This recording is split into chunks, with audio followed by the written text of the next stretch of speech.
Duck and Percy enjoy their work at the harbor, pulling and pushing cars full of cargo to and from the quay. But one morning, the engines were exhausted. The harbor was busier than ever.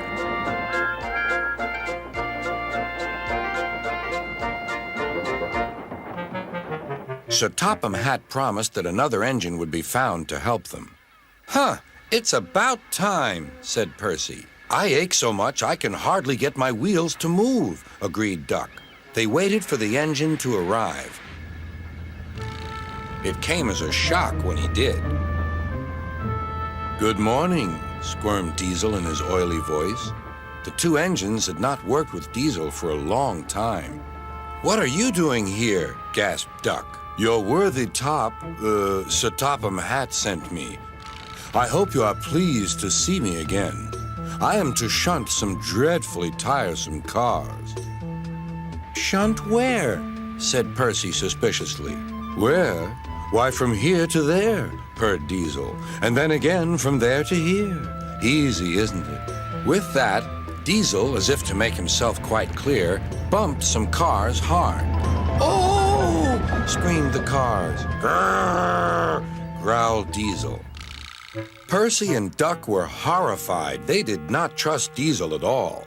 They refused to work and would not leave their shed. Sir Topham Hatt was enjoying his tea and iced bun when the telephone rang.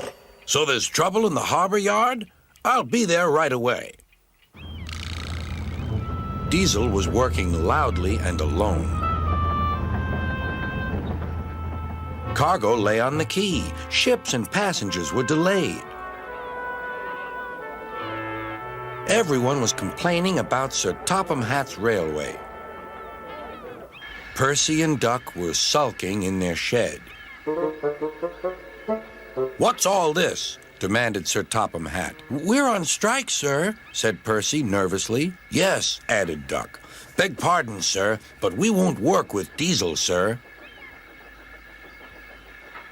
"You said you sent him packing, sir." "I have to give Diesel a second chance," replied Sir Topham Hatt. "I'm trying to help you by bringing Diesel here. Now you must help me. He was the only engine available." Percy and Duck went sadly back to work. Next morning, things were no better.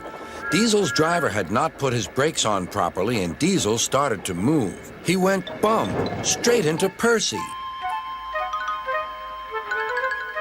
"Wake up there, Percy," scowled Diesel. "You have work to do." He didn't even say he was sorry to Percy.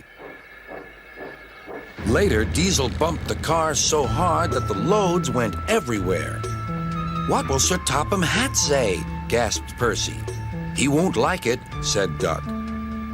"So who's going to tell him, I wonder? Two goody-goody tattletales like you, I suppose?" Percy and Duck did not want to be tattletales, so they said nothing. Diesel, thinking he could get away with his bad behavior, was ruder than ever. Next day, he was shunting freight cars full of china clay. He banged the cars hard into the buffers, but the buffers weren't secure. The silly cars were sunk. Sir Topham Hatt heard the news. The cars were hoisted safely from the sea, but the clay was lost. Sir Topham Hatt spoke severely to Diesel. "The harbor master has told me everything. Things worked much better here before you arrived. I shall not be inviting you back. Now, Duck and Percy, I hope you won't mind having to handle the work by yourselves again." "Oh, no, sir. Yes, please, sir," replied the engines. Whistling cheerfully, they puffed back to work, while Diesel sulked slowly away.